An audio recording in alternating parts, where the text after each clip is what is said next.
All right. Matt, where does Master of Reality fall in the stats? So in 1970s, on Best Ever Albums, it's number 81. In the year 1971, number 13, and number 311. Shout out to 311 overall. All mixed up. Don't know what to do. I'm going to tip my hand here. This album's way better than 311. But and in Rolling Stone, it also made Rolling Stone's list. It's where is it? I had it here a second It's in the ago. 200s? Oh wait, Black Sabbath. It's number 234. Is it 112? But rim shot. There you go, Josh. All right, thank you for that. Black Sabbath Master of Reality was released July 21st, 1971. So it feels like we just talked about Paranoid. So this is a short turnaround time for Sabbath. Paranoid was released back in September of 1970 in the UK and January of 1971 in the US. So 6 months after Paranoid dropped in the US, they had another album come out. And that was after the other one, right? That was like a 4-month drop before Right. that, right? Yes. So they started working on this album in February of 1971 and finished up production in April.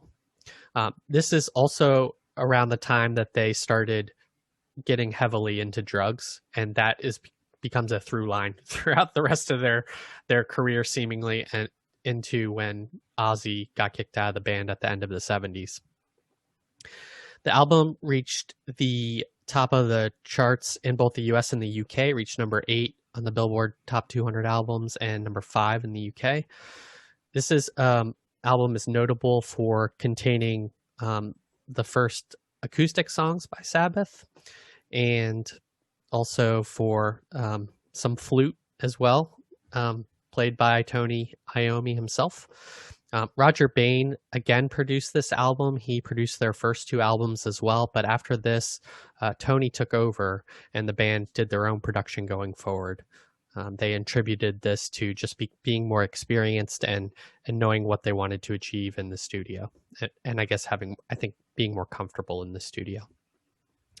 On 3 of the tracks on this album, Iommi and Geezer Butler, who plays the bass, down-tune their guitars 1.5 steps to make it easier to play, and that sound makes kind of it's a sludgier sound, I would say, in the songs. I watched a good YouTube video on what down-tuning was to try and understand it better, so I'll post that to the Twitter so you can get an idea of what it is. And it's pretty cool because the guy plays the same guitar riff and down tunes it, keeps going down every time, so you can hear kind of the change in the sound. Drummer Bill Ward called this album a more exploratory album for them because they had more time in the studio this time and they had more cash also. As a counterpoint, Iommi said that they may have gotten too comfortable in the studio, saying that he had wished they'd gone back to how they record the first 2 albums without much experimentation or rehearsing. He does go on to say that Into the Void, the last track on this album, was a particularly tricky song for the band to get right. And maybe we can talk about that. But he also said there's kind of one of those tracks on every album that they did that was just complex for them. This album was another one of theirs that had great commercial success, but negative critical reviews. Both Robert Christgau and Lester Bangs gave it negative reviews as 2 of the more prominent critics for the Village Voice and Rolling Stone.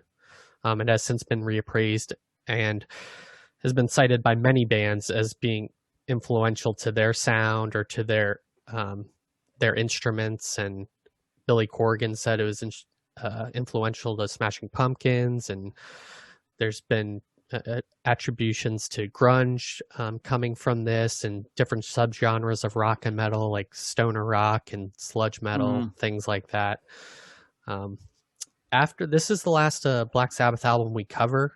I'm not going to go, there's too much history to cover, so I'm not even really going to try. They put out 5 more albums in the 70s, and then Osbourne was fired from the band in 1979 due to drug use and general craziness. General craziness. Yeah. Ronnie James Dio took over after that and kind of artistically changed the direction, because he was kind of a different presence than Ozzy was, and Tony and the other people said that their songwriting kind of changed, not necessarily for the better, but just differently with him. Became more soaring, I would say, would be the sound of the band. Yeah. And he has a different voice too than Ozzy does. The drug use really was prevalent from what I read throughout the 70s. It kind of gets worse and worse, and it sounds a lot like what other bands went through that we've talked about, like Zeppelin and all the other ones in Rolling Stones, who just because they have all this money, they have money cash hoes, to quote Jay-Z. So and then that too much of a good thing. So that's what happens. Yeah, don't quote the back end of that lyric, Josh. Yeah. Yeah, DMX is also on that track. So that's it for. Oh, I do have one other thing. In the original, again on the US release, they had subtitles on the songs, and so it made it look like the album had more tracks than were actually on the album.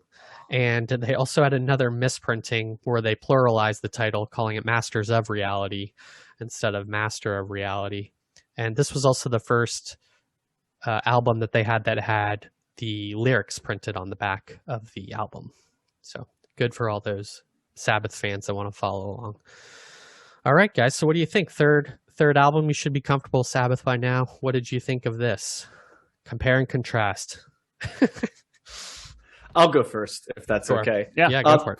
Here's where metal is being invented, guys. This is what metal would, and I've said before that listening to Sabbath is like listening to the creation of metal and the evolution of metal. And what this is, and I know that you mentioned the subgenres within this. You hear proggy metal in this. You hear the down-tuned guitars, which would lead to the sound of sludge metal. You hear a little bit of the type of, I said before, soaring sound, and that's why I described that sound of that new wave of British heavy metal sound that would come later, that Judas Priest and Iron Maiden and bands like that would do. And then you even have like a psychedelic metal type of sound at different points, plus the acoustic element ushers in that idea that metal albums can have acoustic ballads on them or softer songs on them.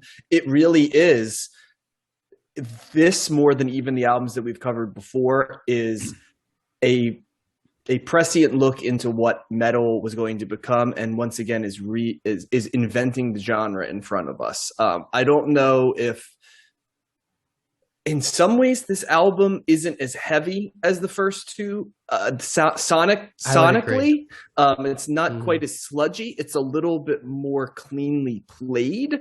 Ozzy's vocals start to take front and center a little bit more than they did on the first two albums and come out of the production and the blending, which once again becomes a little bit more like the metal sound that would become modernized as the decade went on, and certainly the metal sound you would hear now. But this is a great album. I loved everything about this album. I like the eclectic nature of this album. I think this was a more mature sound from Black Sabbath. It's fascinating, the small period of time, it's 15 months, I think, entirely, that the band was recording these three albums, the self-titled, Paranoid, and then this one. And I just really like the direction that they're going from album to album. They keep progressing and they keep doing stuff that is a little bit more interesting for me each time. I start to now, I know number 4, which is their next album. I start to get a little bit less familiar with the Black Sabbath catalog after that one. And I'm actually very interested to hear what their mid-70s stuff sounds like, because I know what the Ronnie James Dio stuff sounds like, and I obviously know what Ozzy's solo career sounds like. But if this is a precursor to where they're going, I'm on board with that. I really like this album quite a bit. Nice. Yeah. This is my favorite album that we've covered of theirs so far. Nice. And I mean, obviously Paranoid's got the classic songs, with Paranoid and Iron Man and War Pigs that really are defining, Sabbath songs, but as an overall piece, I think the thing that stands out the most, like in contrast with this album and the other two, is that it's more focused. You don't have those long, proggy type songs. It's much more like, here's a song, and it's a much more normal structure with, than some of the other long ones that had like 4 pieces to them or whatever, went 15 minutes long or whatever they were. And normally I'm okay. A lot of times I like that. I just don't think that Sabbath is served as well doing that as they are with the stuff here. And 2 standout tracks here, absolutely for me, were Children of the Grave and Lord of This World. Holy crap. Those the riffs on those songs, they're really good songs, are just like, and it's a much more of a modern type sound as well, right? So even though, some of this stuff, like, you can tell is like 70s and 70s rock, even they're not doing everything metal, right? Even in the previous albums, but those songs in particular were ones that I was like, you could just see Metallica going like, all right, we got to do exactly this, right? And just do it over and over again and do it really well. So I really liked those. I'd never heard of that. I haven't heard of any of these songs really. So I was totally unfamiliar with this. And I was just, throughout the whole thing, I was like, this is Sweet Leaf's a great, After Forever, great songs, great riffs. I love how it ends with Into the Void. I'm not as big on the instrumental. Well, Embryo's kind of cool. That's like a 28-second long, kind of thing. It's its own thing. It's almost medieval the way he's doing that. Orchid's a quick song. Solitude was an interesting song. That's a little bit longer at 5 minutes. With like I don't know if that's a flute or a recorder or something. It's a flute. It's a flute. He and a piano on that. That's kind of, and you're getting a little bit more of like the slow down. That's where you kind of get a little bit more I don't know if it's psychedelic or kind of Renaissance kind of sound that they have sometimes, but it's good, right? And it's almost like, I don't know. Maybe I would have liked it better if it was placed more in the middle of the album instead of towards the end. That would have made a little bit more sense. But it's just that's just a small thing. But this was great. They're melodic, man. They and you still have all the musicianship is really good. Ozzy's voice is just, it's classic. And I loved it. Like I was going, this is like top to bottom. I enjoyed this more than the other two, and I highly recommend it. Just the guitar riffs are just very groundbreaking, and I very much appreciate that for what that brought on later on, because I can only imagine like some 13-year-old kid hearing this for the first time, just going, whoa, or just anybody really, both in 1971 and in 1981 and in 1991. That's the thing that's so cool about this album is that same 13-year-old kid who's going to respond to this is going to respond to this in every decade, including 2021. It's timeless. I mean, some of these guitar, not everything, right? But some where they really hit, it's timeless metal, hard rock. It's great. Yeah, I agree. I thought this album was excellent as well. I had not heard it before. And the thing that stuck out to me was there's not really any kind of standout tracks in terms of singles like there was on the previous album. And like Matt said, the word melodic is what comes to mind on this album for me. They're all at the top of their game, especially I think Ozzy is kind of, even though he's an integral part of the band, he's not what I gravitate towards when listening to Black Sabbath. I think I always remember the guitar and the drums on this and the bass more than his singing. Sometimes it feels like an instrumental album because he's kind of Ozzy is spread out in his singing throughout, and they always give time for the guitar work. And I really appreciate that. I really do feel that Ozzy's voice in Black Sabbath is another instrument. And I know people say that all the time, but more so than even other bands, I feel with the way he goes up and his voice can break and crack at times and go at different levels. He almost is playing like another guitar part at times, and almost like doing like a drum fill almost with his voice, accentuating stuff. Yeah. I mean, so he functions a lot like that. And and in that track Solitude, he is singing that, and it's a kind of completely different, like a genuine singing, not like a screaming or kind is of that him? Harder, Is him. I was like, okay, that's wow, that's totally different. Okay, so I didn't know that. I appreciated those kind of acoustic tracks that are spread out. I kind of thought of them as little palate cleansers before they went into the hard stuff again. They're really kind of short, and it gives them a chance to experiment, and they are perfectly enjoyable to listen to. And I think you still have the kind of the dark lyrics and sensibility, talking about these the different songs, like After Forever specifically about religion. That's pretty apparent. Sweet Leaf is about marijuana, so they're talking about that. That's a little psychedelic. There's definitely drug influences on this one. I love that opens up with him coughing. Yes, from smoking marijuana. Yeah, exactly. According to the story. And yeah, just and Into the Void is just kind of a sprawling, crazy track where the times, I don't know if it's time signatures or the tempo, it's always changing, and they're going up and down and slowing it down, speeding it up. There's really cool fast drumming going on in there too. I noticed that like in the background, but it's I don't know if it's like the double bass drum pedaling thing that a lot of the metal bands would do, but it's something like that. There's some intricate drumming going on.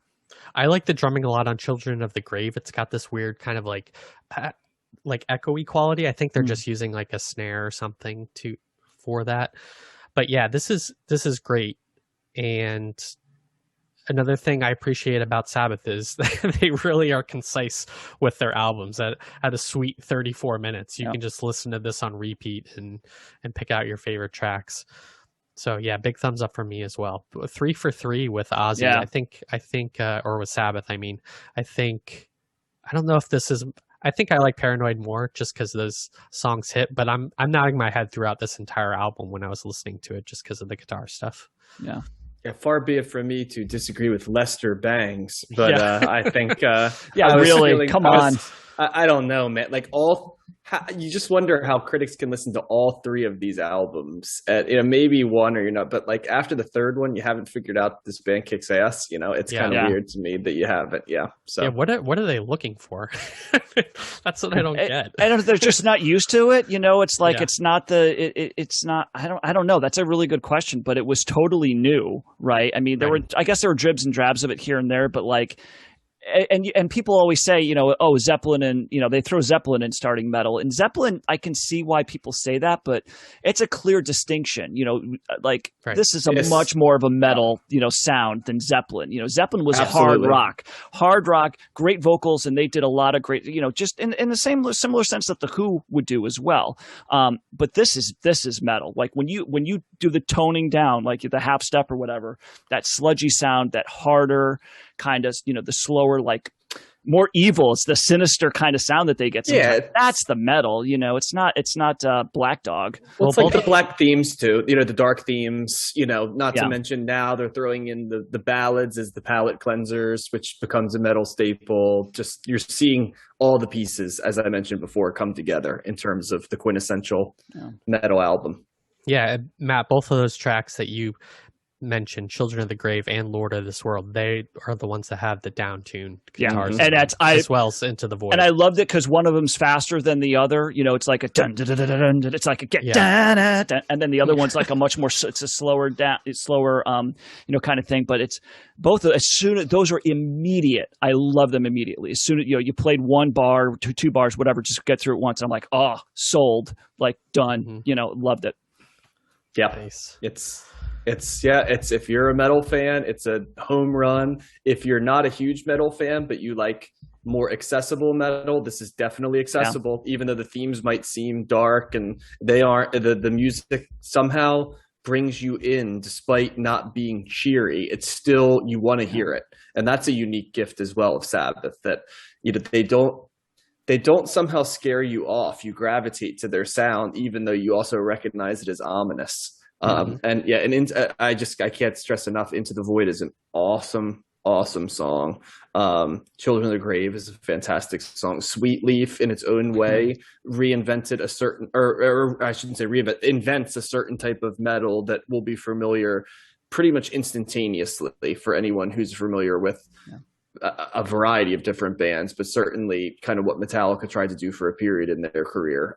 That's the first thing that came to mind to me. I was like, okay, this is like, mid to late career Metallica right here, the sound of Sweet Leaf. Yeah. And go ahead, Josh. I was going to say, even somebody like Soundgarden kind of sounds reminiscent of them in certain aspects. Yeah. Yeah, I don't think you need to be a metalhead to like this. This is a very, like you said, it's accessible. It's a crossover, I would say. It's heavier. but it's not like that. It's not that out there. It is melodic, and yeah, I think a lot of people, if you're not a metal person, you could still enjoy this, I think. Yeah. And